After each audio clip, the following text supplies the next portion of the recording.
Hi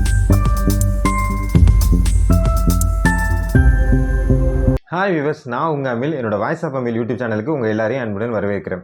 நாம் இன்றைக்கி எதை பற்றி பேச போகிறோம் அப்படின்னு பார்த்தீங்கன்னா, 2024 புது வருஷம் அன்னைக்கு ஜப்பானில் நிலநடுக்கம் வந்துச்சு. இது ஏன் வந்துச்சு, எதனால் வந்துச்சு? இந்த நிலநடுக்கம் மற்றும் சுனாமி இந்தியாவுக்கு முக்கியமாக தமிழ்நாடு மற்றும் கேரள மாநிலங்களுக்கு வர வாய்ப்பு இருக்குதா? இந்த நிலநடுக்கம் மற்றும் சுனாமி எப்படி உருவாகுது, இதை பற்றி தெரிஞ்சுக்கணும்னு ஆசைப்பட்டீங்களா? இப்போ வாங்க வீடியோக்குள்ளே போகலாம்.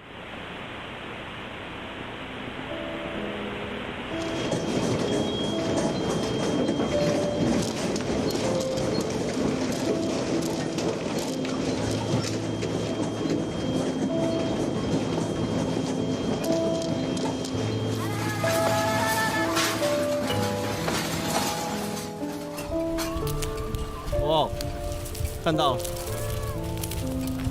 哇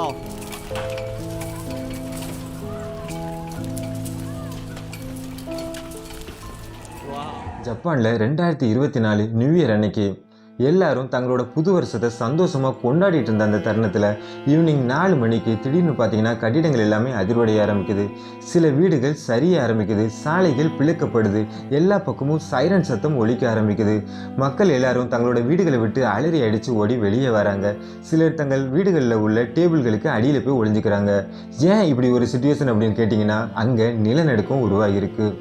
ஜப்பானின் இசிகாவா ப்ரிஃபெக்சரின் அதாவது நோட்டா தீபகற்ப பகுதியில் அமைந்துள்ள சுசு அப்படிங்கிற பகுதிக்கு வடமேற்கில் 7 கிலோமீட்டர் தொலைவில் இந்த நிலநடுக்கம் உருவாகியிருக்கு.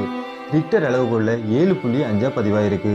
அன்னைக்கு ஒரு நாள் மற்றும் சுமார் 155 முறை நிலநடுக்கம் உருவாகியிருக்கு. இன்னைக்குள்ள நிலவரப்படி கிட்டத்தட்ட 50க்கும் அதிகமானோர் இறந்ததா சொல்கிறாங்க. ஒரு சிலர் புது வருஷம் முதல் நாளிலேயே மண்ணோடு மண்ணாக இறந்து போயிடுறாங்க. இதில் ஆச்சரியமான விஷயம் என்னென்னா, ஜப்பானில் பல வருஷத்துக்கு முன்னாடி கட்டின அதாவது மரத்தால் கட்டின வீடுகள் எல்லாமே எந்த பாதிப்பும் அடையாமல் அப்படியே இருந்துச்சு. இதில் நீங்கள் ஒரு விஷயம் நல்லா கவனிச்சிங்கன்னா, மற்ற நாடுகளில் நிலநடுக்கம் வந்துச்சுன்னா வீடுகள் எல்லாமே மண்ணோடு மண்ணாக சரிஞ்சு விழுந்துடும். ஆனால் ஜப்பானில் நிலநடுக்கம் வந்துச்சுன்னா வீடுகள் எல்லாமே சரிஞ்சு விழாது. அதாவது சரியும் வளையும் பெண்டாகி நிற்குமே தவிர கீழே விழாது. என்ன காரணம் அப்படின்னு பார்த்தீங்கன்னா, ஜப்பான் மக்கள் கட்டக்கூடிய அந்த வீடுகள் இருக்குல்ல, அந்த வீட்டோட அடிப்பகுதிக்கும் நிலத்துக்கும் இடையே உள்ள அதாவது நிலப்பகுதிக்கு இடைப்பட்ட பகுதியில் பார்த்தீங்கன்னா, அதாவது ஃப்ளெக்சிபிளான மெட்டீரியலால் நிரப்புகிறாங்க. அதாவது ரப்பர் மாதிரி ஃப்ளெக்சிபிளான மெட்டீரியலால் வந்து நிரப்புதாங்க. இதனால் எவ்வளோ பெரிய நிலநடுக்கம் வந்தாலும் அந்த கட்டிடங்கள் அதாவது வீடு வந்து அங்கேயும் இங்கேயும் சரியும், அதாவது ஆடுமே தவிர கீழே விழாது. அதாவது இந்த மாதிரி வீடுகளை கட்ட அரசாங்கமே உத்தரவிட்டிருக்காங்க. ஏன்னா ஜப்பான் மக்களுக்கு சுனாமி நிலநடுக்கம் இது எல்லாமே புதுசு கிடையாது, அங்கே வந்து அடிக்கடி உருவாகிறது தான். அப்படி இருந்தும் ஏராளமான வீடுகள் வந்து பாதிப்புள்ளாயிருக்கு. இன்னும் வரைக்கும் பார்த்தீங்கன்னா பல லட்சக்கணக்கான மக்கள் வந்து பல முகாம்களில் தங்க வச்சுருக்காங்க. நிலநடுக்கம் வந்த இந்த துயரம் முடியாத கொஞ்ச நேரத்தில் அங்கே சுனாமி வந்துடுச்சு. இந்த சுனாமி அலைகளோட உயரம் பார்த்தீங்கன்னா 1 மீட்டர், அதாவது 3 அடி, நம்ம இடுப்பு அளவுக்கு தான் இருக்கும். அதனால் இந்த சுனாமினால் அங்கே எந்த பாதிப்புமே இல்லை. ஆனால் கரையை கடந்து இந்த சுனாமி அலைகள் வந்ததுனால ஒரு சில வீடுகள் வந்து சேதமடைஞ்சிருக்கு. மற்றபடி பெரிய அளவில் எந்த பாதிப்பும் இல்லை.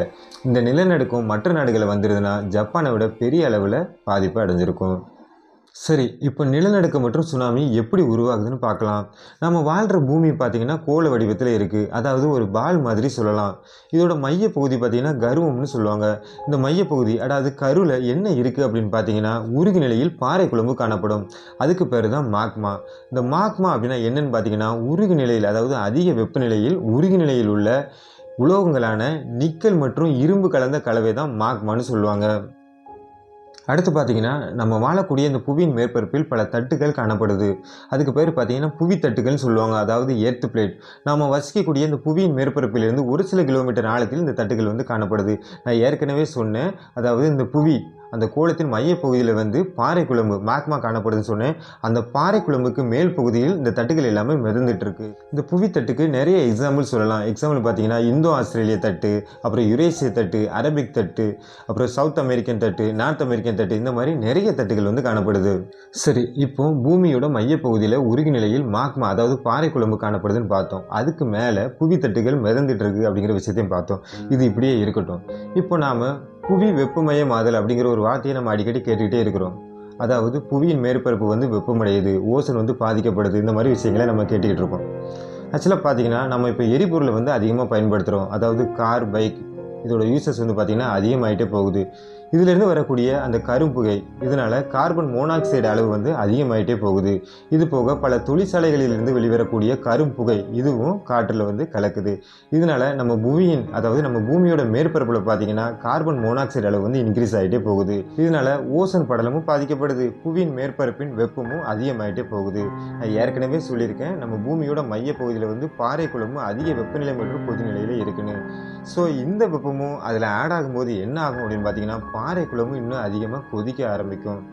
ஸோ ஏற்கனவே சொல்லியிருக்கேன், இந்த பாறை குழம்புக்கு மேல் பகுதியில் தான் என்ன இருக்குது, புவி தட்டுகள் வந்து இயங்கிட்டு இருக்கு. அப்போது இந்த பாறை குழம்பு கொதிக்க ஆரம்பிக்கும் போது என்ன ஆகும்னா இந்த புவி தட்டுகள் வந்து ஒன்றோடு ஒன்று மோத ஆரம்பிக்கும். ஸோ இதன் விளைவாக உருவாகக்கூடியது தான் நிலநடுக்கம். ஸோ இதனால தான் எரிமலை வெடிப்பும் உருவாகுது. ஸோ இந்த புவித்தட்டுகள் ஒன்றோடொன்று மோதுவதனால் உண்டாகக்கூடிய அதிர்வுகள் தான் நிலநடுக்கம். இப்போ உங்களுக்கு நிலநடுக்கம் எப்படி உருவாகுது அப்படிங்கிறது வந்து தெரிஞ்சிருக்கும். நெக்ஸ்ட் பார்த்தீங்கன்னா இந்த புவித்தட்டுகள் அதிர்வுகள், இந்த புவித்தட்டுகளால் உண்டாகக்கூடிய அதிர்வுகள் பார்த்தீங்கன்னா அருகில் உள்ள கடலின் ஆழப்பகுதியில் ஒரு அழுத்தத்தை உண்டு பண்ணும். இந்த அழுத்தத்தினால் உருவாகக்கூடியது தான் சுனாமி. ஸோ அதனால தான் நிலநடுக்கம் வந்து கொஞ்ச நேரத்திலே கண்டிப்பாக சுனாமி வருது. ஸோ ஏன் இந்த காலதாமதம் அப்படின்னு பார்த்தீங்கன்னா கடலின் ஆழப்பகுதிக்கு அதாவது இந்த புவியோட அதிர்வு வந்து கடலின் ஆழப்பகுதிக்கு கடந்து செல்ல ஒரு சில மணி நேரம் ஆகும். அதனால தான் ஜப்பானில் நிலநடுக்கம் வந்து ஒரு சில மணி நேரம் கழித்து தான் சுனாமி வந்துச்சு. ஸோ ஜப்பானில் ஏன் நிலநடுக்கம் வந்துச்சு அப்படின்னு பார்த்தீங்கன்னா ஜப்பானோட புவியின் மேற்பரப்பில் உள்ள அதாவது ஜப்பான் பிளேட், இந்த ஜப்பான் தட்டு வந்து அருகில் உள்ள வேற ஒரு தட்டோட மோதினதுனால உண்டானது தான் இந்த நிலநடுக்கம். ஸோ இந்த நிலநடுக்க அதிர்வலைகளில் பார்த்தீங்கன்னா ஏகப்பட்ட வகைகள் இருக்குது. அதாவது primary wave, secondary wave, surface wave. So ஜப்பானில் வந்தது பார்த்தீங்கன்னா 3வது வகை அதாவது சர்ஃபேஸ் வேவ். சர்ஃபேஸ் வேவ் அப்படின்னா என்னன்னு பார்த்தீங்கன்னா புவியின் மேற்பரப்பில் அதிர்வுகளை உண்டாக்கும். நான் இது மூலமாக என்ன சொல்ல வரேன் அப்படின்னு பார்த்தீங்கன்னா நிலநடுக்கம் வந்து கொஞ்ச நேரத்தில் அப்படி இல்லைன்னா ஒரு சில மணி நேரங்களில் சுனாமி வருவதற்கான வாய்ப்பு ரொம்ப அதிகம். இன்னும் தெளிவாக சொல்லணும்னா 2004 டிசம்பர் 26 நம்ம யாருமே மறக்க மாட்டோம். அதாவது இந்தியாவில் சுனாமி வந்த தினம். ஸோ சென்னை மற்றும் கன்னியாகுமரியில் நிறைய பேர் இறந்து போயிட்டாங்க. கிட்டத்தட்ட 2,80,000 பேர் இறந்துட்டாங்க. ஸோ இந்த டைமில் பார்த்தீங்கன்னா இந்தோனேசியாவில் காலையில் 12:58க்கு நிலநடுக்கம் உருவாகுது. ஸோ அங்கே உருவாகின இந்த நிலநடுக்கத்தினால் உருவாகின அதிர்வுகள் மூலமாக உருவாகின சுனாமி அலைகள் நம்ம சென்னை கடற்கரையை வந்தடைய 7 மணி நேரம் ஆச்சு. ஸோ இந்த சுனாமி வந்து எதனால் உருவாச்சு அப்படின்னு பார்த்தீங்கன்னா ஸோ இந்தோ ஆஸ்திரேலியா தட்டு வந்து யுரேசிய தட்டுக்கு கீழே போயிட்டு அதாவது இந்த புவித்தட்டுகள் வந்து அங்கேயும் அசையும். அப்படி அசைஞ்சு மோதும் போது ஒரு தட்டு வந்து இன்னொரு தட்டுக்கு கீழ்ப்பகுதியில் போயிட்டு இப்போ உங்களுக்கு தெளிவாக புரிஞ்சிருக்கும்னு நினைக்கிறேன். ஜப்பான் நிலநடுக்கம் வந்து நாட்கள் கடந்து போயாச்சு. மோர் தென் 4 days ஆச்சு. ஸோ அதனால் இனிமேல் தமிழகம் மற்றும் கேரளாவுக்கு சுனாமி வருவதற்கான வாய்ப்பு கம்மி. ஸோ ஏன் அப்படி சொல்கிறேன் அப்படின்னு பார்த்தீங்கன்னா ஸோ ஜப்பானில் வந்து பார்த்திங்கன்னா அந்த ஜப்பான் தட்டு வேறு ஒரு தட்டு கூட மோதுறதுனால தான் இந்த நிலநடுக்கம் வந்து உருவாச்சு. ஸோ அந்த அதிர்வுகளோட பாதிப்பு நமக்கு இருந்துச்சுன்னா கண்டிப்பாக இதுக்குள்ளே சுனாமி வந்திருக்கணும். ஸோ இனிமேல் சுனாமி வருமா அப்படின்னு கேட்டிங்கன்னா கண்டிப்பாக வராதுன்னு சொல்ல முடியாது. எப்போனாலும் வரலாம், இன்றைக்கி வரலாம், நாளைக்கு வரலாம். ஸோ இயற்கை சீற்றங்கள் எப்போ வந்தாலும் அதை சமாளிக்கக்கூடிய திறன் நம்மக்கிட்ட இருக்கணும். ஸோ அதனால் நாம் எரிபொருள் பயன்பாட்டை வந்து கொஞ்சம் கம்மி பண்ணணும். மரம் செடி கொடிகளை வந்து அதிகமாக வளர்க்கணும். ஸோ இயற்கையை நம்ம பாதுகாத்தா மட்டும்தான் இயற்கை வந்து நம்மளை பாதுகாக்கும். ஸோ நாம் இன்றைக்கி வீடியோ எண்டுக்கு வந்துட்டோம்.